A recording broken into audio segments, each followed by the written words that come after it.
Hello and welcome to Dream It, Dare It, Do It, Live the Life You Want. This is Jasmine and Bote, who decided that she was going to be in the recording today. And I want to say thank you, everybody, for listening. I'm having fun on season 6, meeting brand new people. And today I have a new person with me. Her name is Lori Carpenos. Hi, Lori. Oh, hi. Thanks so much for inviting me. It's fun. You I'm and looking forward to it. yeah, me So too. everybody knows that I most of the time don't know the people that I've invited. So I give them a little tidbit of why I did this. So the reason why I invited Lori is because she keeps popping up in my world.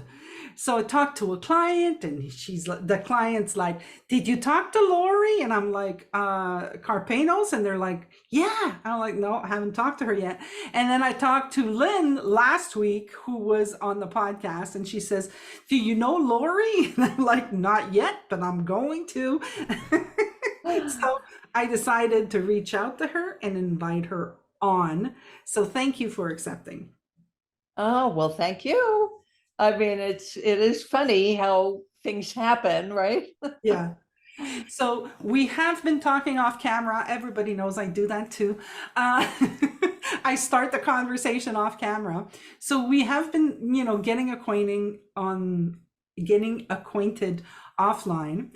And she was explaining to me that she basically learned from Sid of the 3 principles of mind, thought, consciousness, right? You were with Sid when it not Yeah, when it I quite happened. by accident.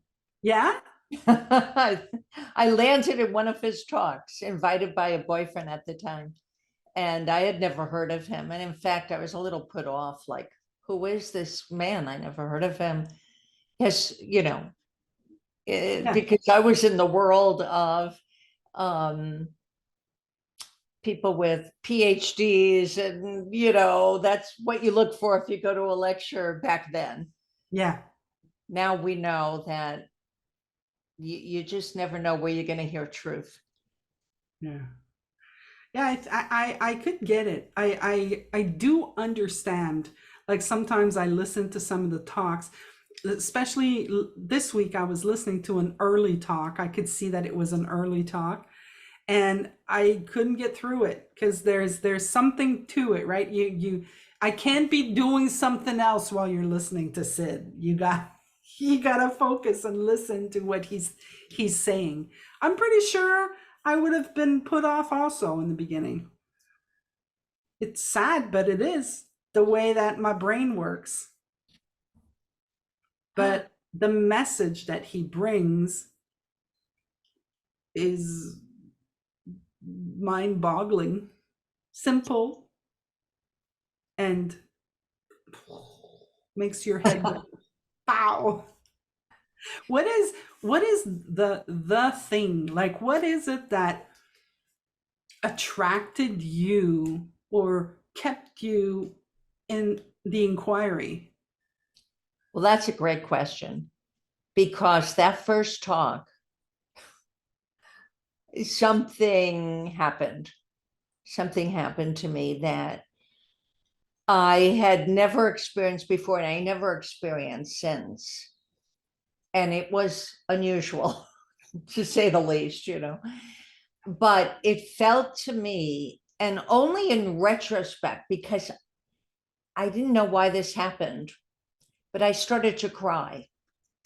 Mm, And it was a small gathering, maybe about 30 people. And I was in the front row. And I was so grateful because the only one who could hear a lot of tears. This was not just, a simple cry. It was like a lot of tears, like a dam broke mm. loose. And I had no tissues. And, Sid would look at all of us and he just, he saw me, I'm sure, because he was looking at everybody and it didn't bother him. But in retrospect, because I had to like reflect on what was that? And I realized that it was like I had been carrying the world on my shoulders, not knowing that I was thinking everything was up to me. Mm.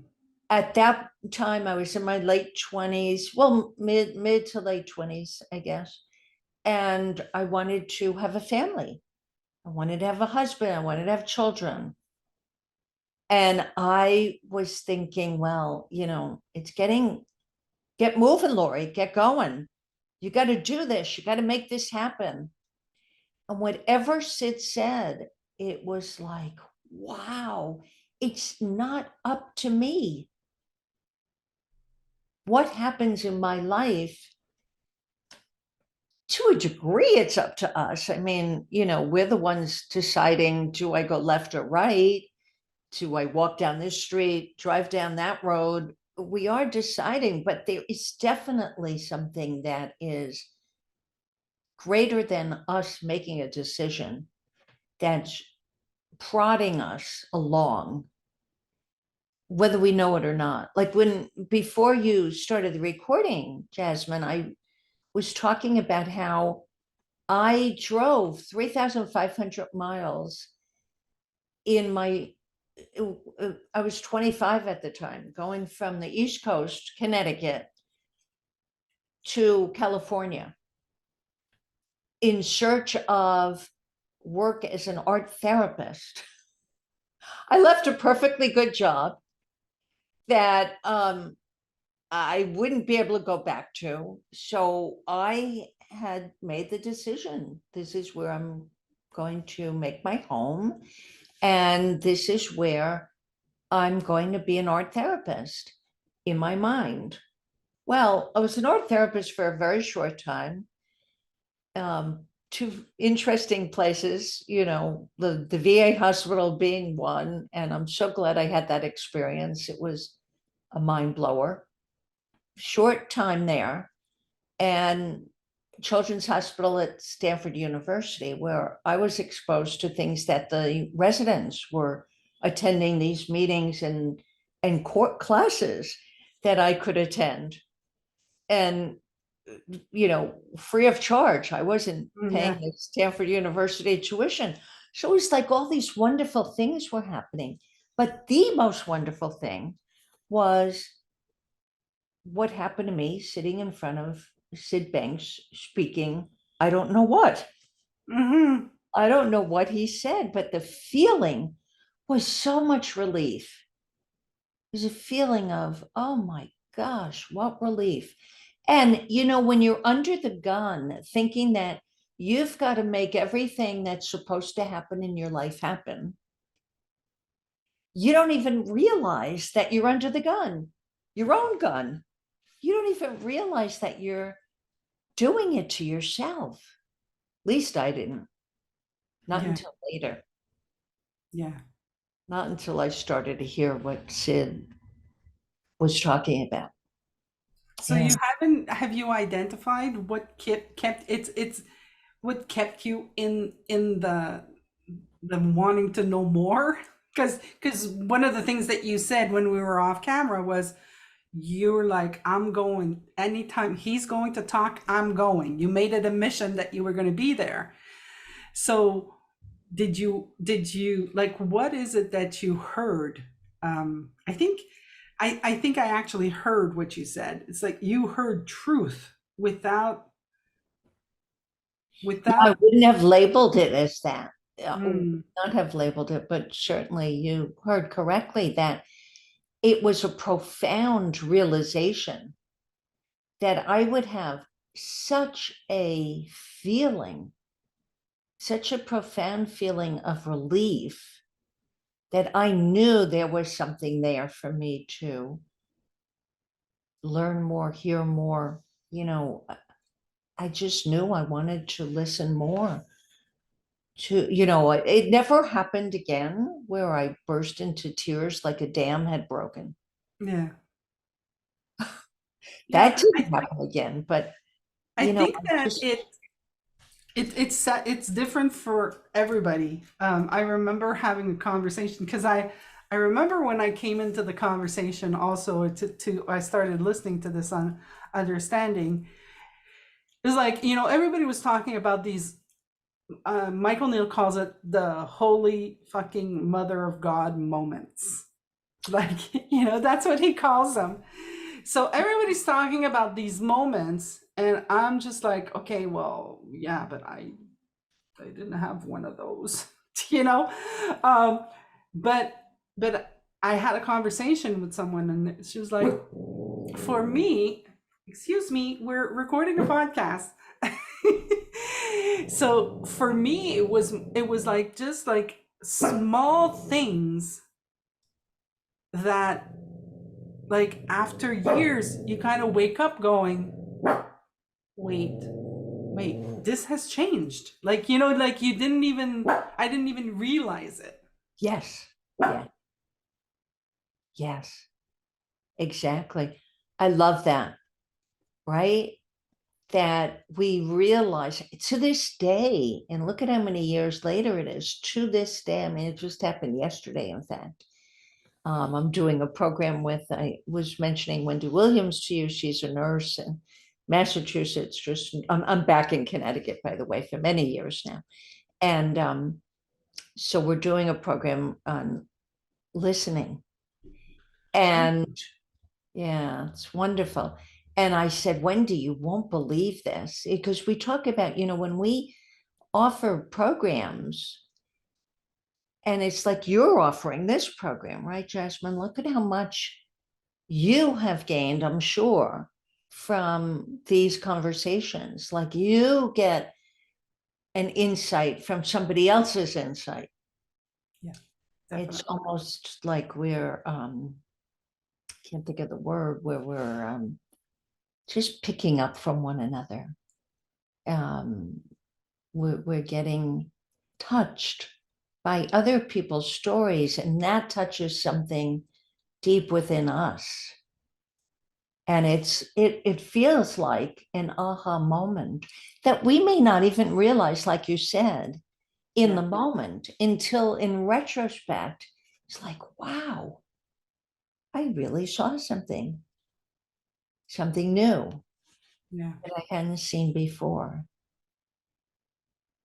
yeah. Yeah. For me, there's something that's changed where I'm starting to get curious about things that are kind of like coming out of my mouth, or sometimes I have automatic reactions. There are things like that I react to, and I kind of go,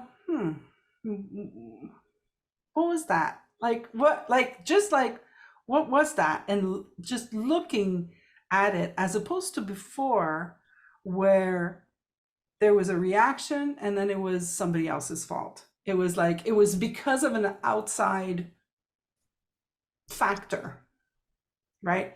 Now it's more of a what's going on? The other day, the I'm going to tell this story.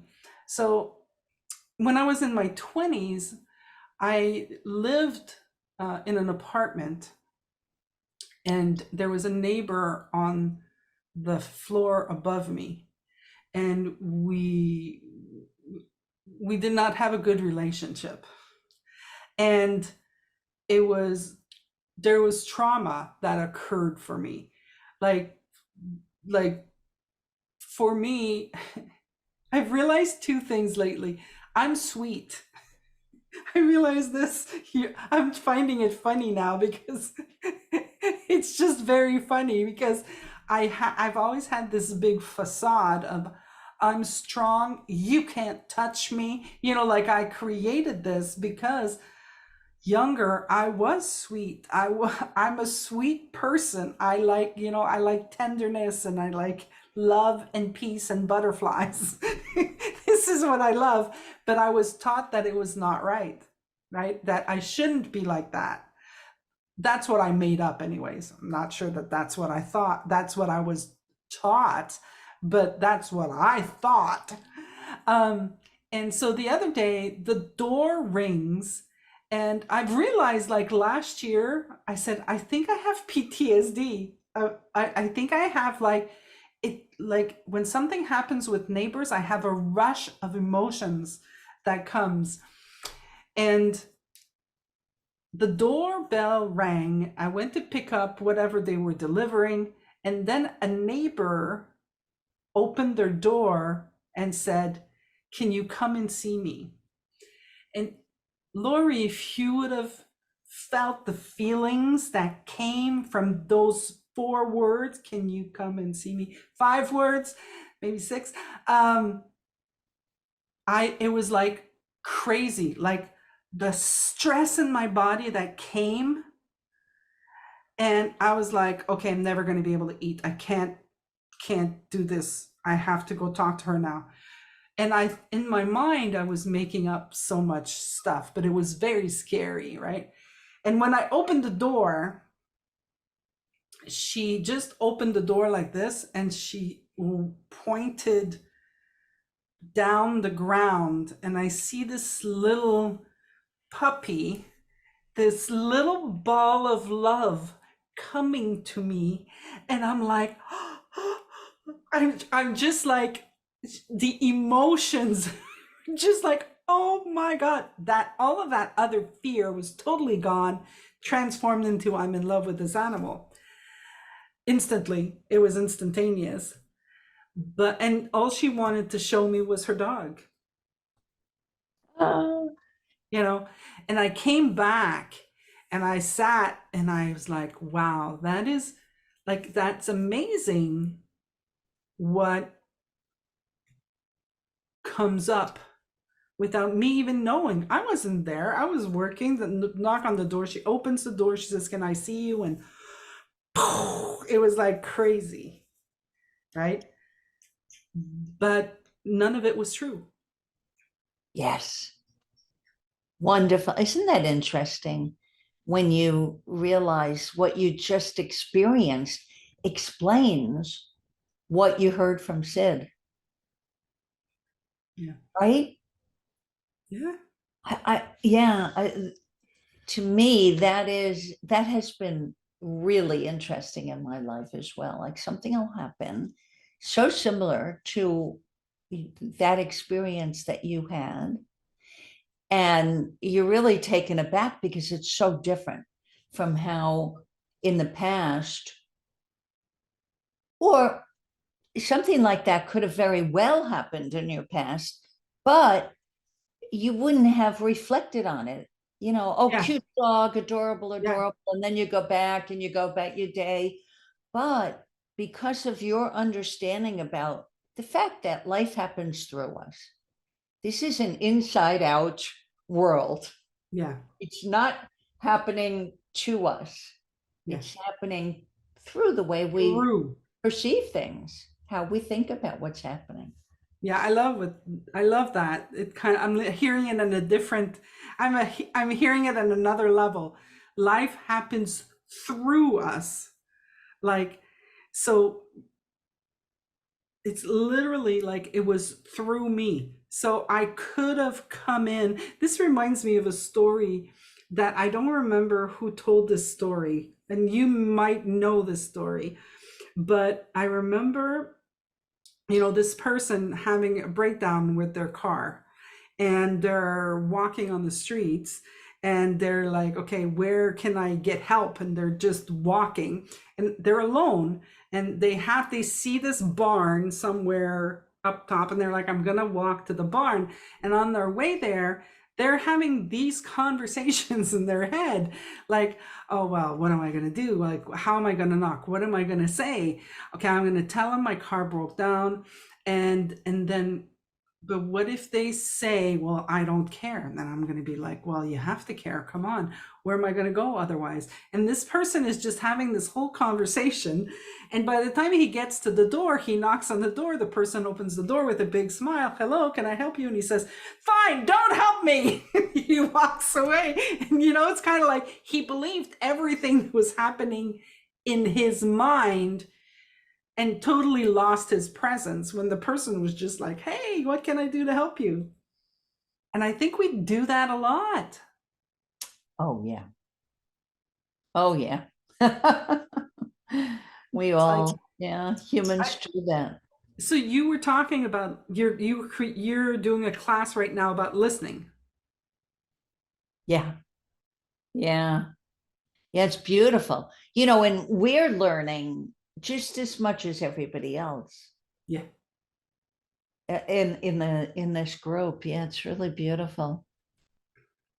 Um, yeah. So many things, arise that you don't realize until you realize, right? And it's beyond the intellect. Yeah. That's where the juice is, because we are so used to being up in our intellect trying to figure things out, and you know comparing, contrasting, trying to understand that way. I mean, we've been socialized that way in school, Yeah. I that know. I agree with you. I've said this before also. It's kind of like something happens and then we're kind of like, okay, let me think about it. Let me see how I'm going to react about it. And it's kind of like, no, that's the past. How do you want to react now? Like what is it that you want to do now? Like can you bring yourself to now yeah, yeah, and look at it in a new way because you're not the person that you were then, yeah, you know?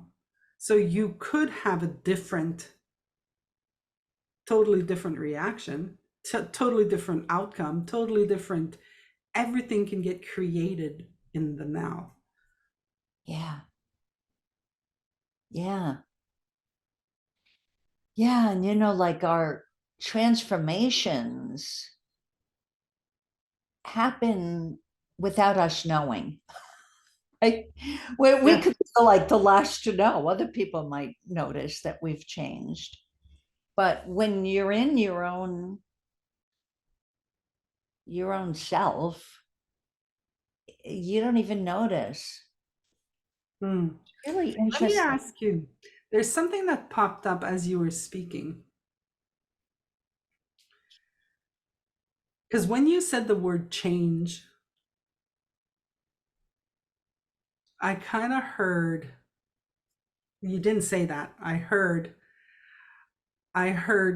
there was a problem with me and then I fixed it and I changed.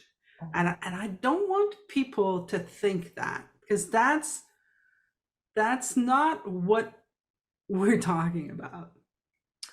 Right. Change happens automatically without us doing anything, without us even trying. And I've got a great example from just the other day. Okay.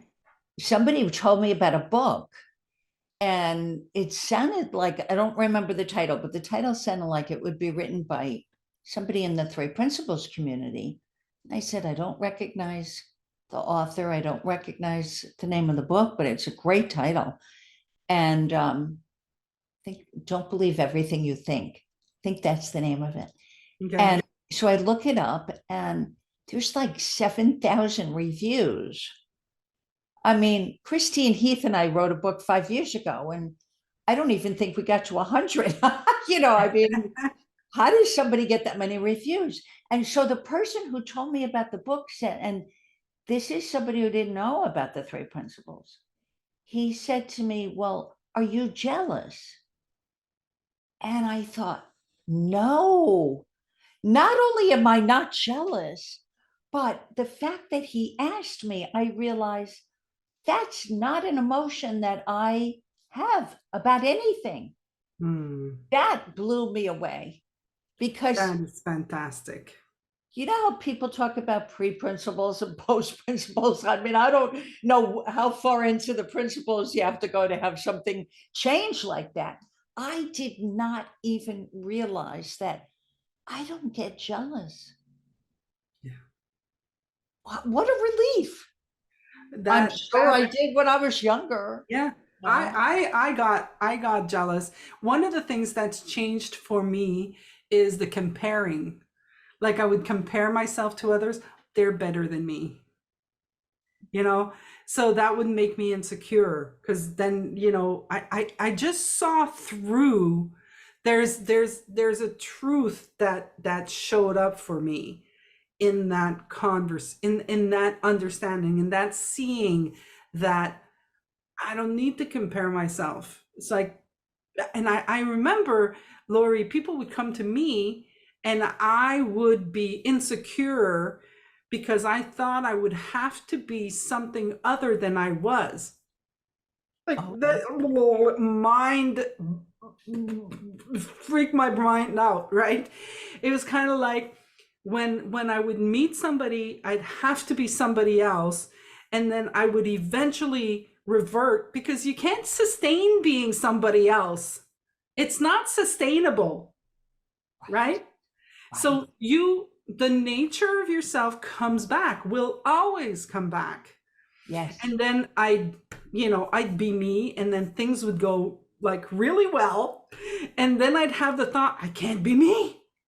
And then things would go to shits, you know? Yes, right. And it was like, I couldn't understand, why is it that sometimes it's all good and sometimes it's not good?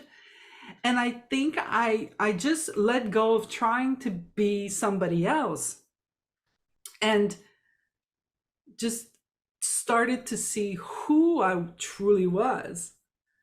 And then I get that some people don't like me. I had a conversation, I had a first conversation, right? I have these first conversation and people come and talk to me for like a 30-minute to see if we're going to be working together. And in that conversation, this person told me, if I would have listened to what you did before, I probably would not have signed up. Interesting. And I was just like, and I, and first of all, like I was taken aback to begin with. And I was like, and then I saw that in her thinking, like I needed to be somebody, like if I was a strategic business partner or a strategic coach, I had to be something other than who I was. Oh, yeah. But Yeah. in that conversation, she saw, Yeah. I really don't care now that I think about it. Yeah. Like she was like, wow, I'm happy that I came to the conversation. Oh, wow. Yeah.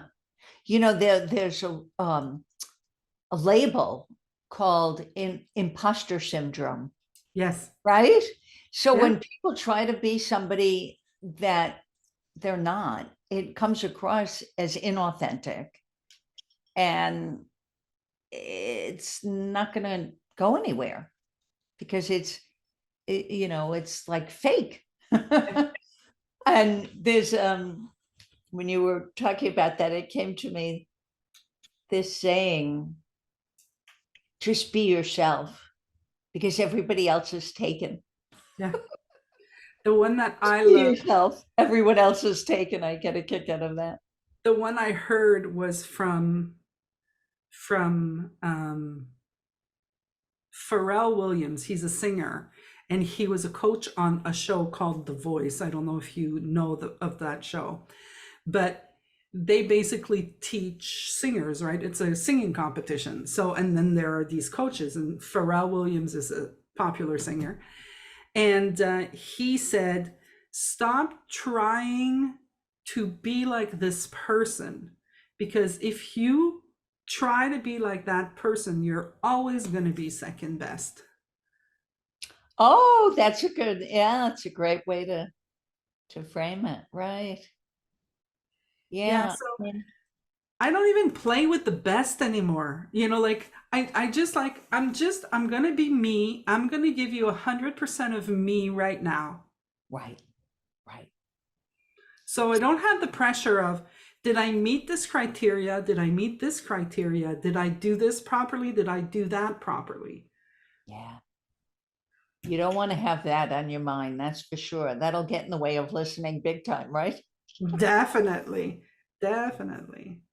Like that's why I don't plan for the podcast either.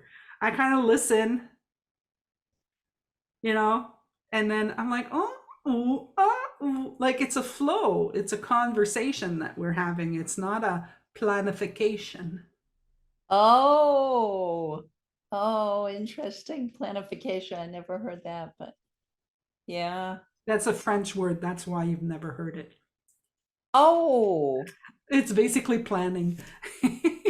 oh, oh, I didn't. Oh, that's very interesting. Yeah. It could have been a made up English word because we It- get it. We yeah, yeah, different language, but we still get the gist of it. yeah.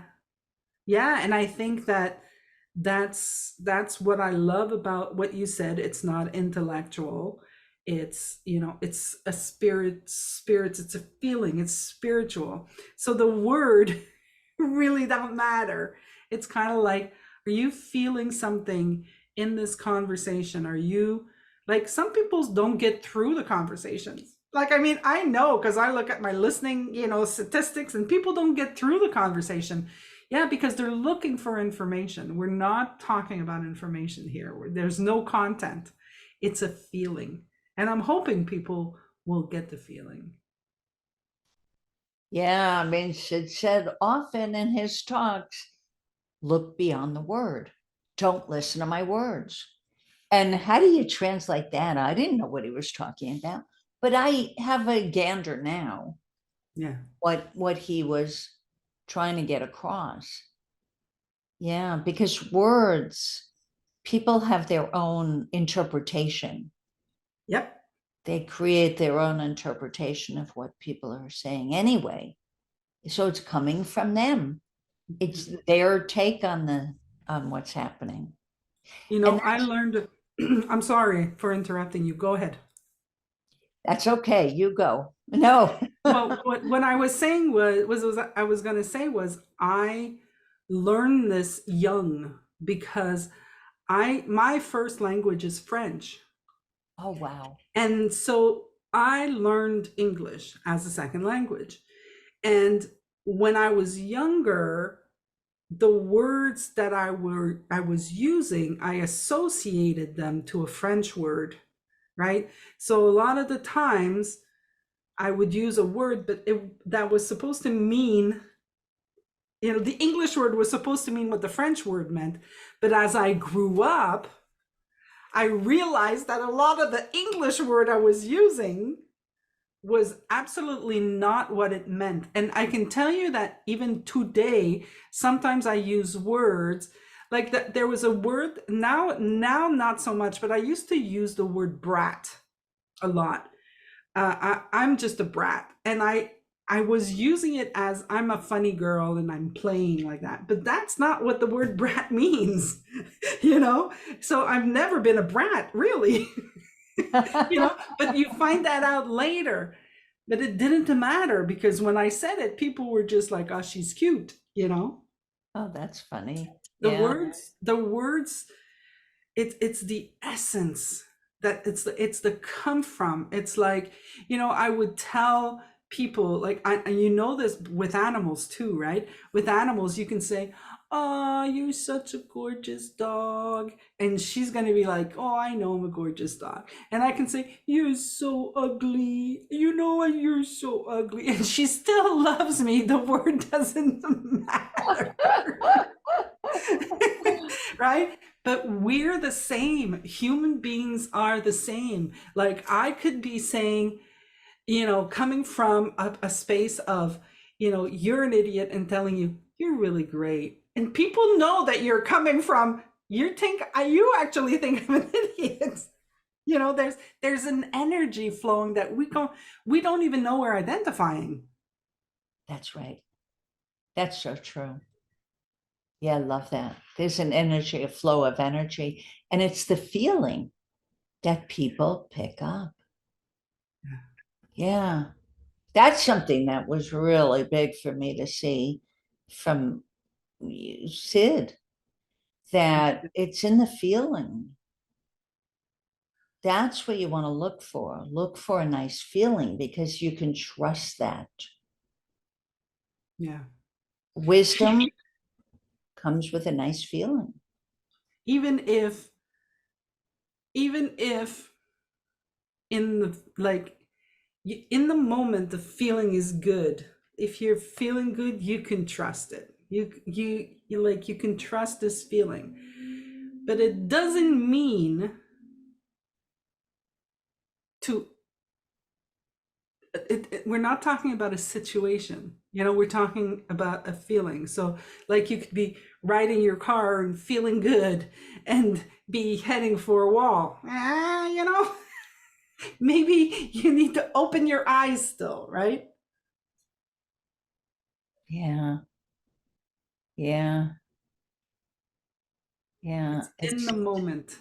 In the moment, how are you feeling right now? I don't know. I'm looking out a window and I don't know, peace. Peace Mm, is what comes to mind. yeah. There's like nothing is stirring around me. It's the best place to be at. Yeah. I love that place. To be there without expectation that it Mm, should be any different. Yeah. That's where the magic is. And, I've also learned to trust. I don't have to fill up space. I don't have to talk. I don't have to keep something going because that takes a lot of mental activity. And that's not where the beauty is. That's not where the, the gems are. Not, we need the intellect, that's for sure. yeah. Uh, Yeah, when I think we need to, we don't need to, but l- let's not let the intellect lead. Like, there's a shift occurring.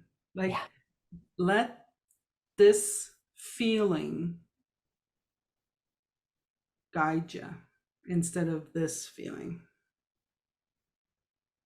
yes, yeah, this feeling being working, grinding, figuring, calculating. We need to do that sometimes. I mean, I just had to do a lot of calculations for tax season. Yeah. you Yeah. know. um, and I did my best to make it fun, well, I'm just gonna do what I have to do here, put numbers in boxes, Yeah. and play as much as possible. But then when we get these fearful thoughts like, oh, am I going to have to pay too much in taxes, or how's this going to affect me next month? Those thoughts will come. And I've learned enough, thank heavens, and always more to learn, but enough to know, like, let the other trap door open. It comes in one trap door and let it out the other one, so Yeah. Yeah. in Yeah. one ear, out the other. To dwell on fearful thinking, yeah, why did I ever do that? Comes to my mind because I didn't know better. I didn't know better. Misunderstanding. Innocent. So Yeah. understanding. Yeah. Yes, that's the key. Yeah. I thought for sure if I think about it long enough, I'm gonna solve it. Yeah, that works for math problems sometimes. Math problems. Have you had the experience where you can't figure it out and you say, oh God, I gotta go do something else. You take a shower, you take a walk, you come back, and it's like staring you in the face. It's Yeah, it's obvious. The that's true. solution is obvious. Like, why didn't I see that previously? Because I was bearing down, trying so hard, which isn't to say that sometimes, in the effort, we will see something, but I've learned to trust an open mind. Mm, I've learned to trust that because I've seen it doesn't fail me. Even if I don't get an answer for days on end, I'm going to get the best answer. yeah, yeah. That's again, that's the word trust, right? Trust it's going to happen. I was having the same conversation with a girlfriend. She's recognizing herself right now. And it was kind of like I was like, but you gotta trust. And she's like, I can't trust. And I was like, well, do you trust that the sun will get up, in the morning? Like you don't. I mean, you don't have to, because there's that word again, right? Oh, but trusting is believing. No, not necessarily. So whatever word you want to use, tomorrow the sun will get up. The sun will rise. You might not see it, but it's there. And this clarity of mind, this peace is in you. Just know, if you don't see it right now, know it's there. You might not see it right now. Exactly. Exactly. Yeah. I just realized in listening to you, Jasmine, that trust for me, like I'm not good at blind trust. I've never been good at that. But if I see something over and over, I don't know, is there like critical mass of times you have to see something before you realize, yeah, I can trust that. Mm, I can trust that when I go outside and it's raining without an umbrella, I'm going to get wet because it's happened over and yeah, over again. Sometimes some things only have to happen twice, but other things have to happen lots of times before I realize I can trust that. Like the feeling deal, yeah, like hearing the words say, look for a good feeling. Well, that was meaningless because I was listening to words. Where do I look? Under a rock? Do I look at my belly button? Where do I look for a good feeling? Right. yeah, But then I caught on through grace. I don't know how I caught on, but at some point I realized, wow, that must be what Sid was talking about, because I have a good feeling now. And I know beyond a shadow of a doubt that this answer that came to me is the correct answer of how to deal with XYZ. And that happened enough over time for me to get the feel of trusting in a nice feeling that will deliver a good answer that will be good for everybody. Now that blew my mind. yeah, It's not like it's just going to be good for me and it's going to ruin other people's lives or harm them in any way. It's going to be good for all of them also. yeah, That's really a mind blower, you know, yeah, yeah, that kind of trust. Like, yeah, yeah. If it's not good for everybody, then that's not the right answer. yeah, And I mean, you take big things like divorce and you're thinking, well, a lot of times it's good for one, but it's not good for the other. But I have seen so many people that the one who thought it wasn't so good wound up realizing that was really a good thing. That was the right thing. And that helped me with this, that, or the other. yeah, yeah. I Yeah. totally agree. Lori, thank you so much for accepting my invitation. Oh, thank you for inviting me. This has been really fun. We could go on, couldn't I we? know we could. I know we could. But before we stop the recording, is there, like, if somebody would like to reach out to you, like they want to talk to you, how could they do that? Well, my website is under construction, but it is the number 3 principles therapy.com. Okay. Three Not that I'm a principles therapist, therapy. and I'm not old, the traditional therapist, of course. All I do is listen and share what I have found Yeah. through innate health and the 3 principles. That's Yeah. that's all you need. There's no imposter then. That's an Fantastic. understanding of how we work.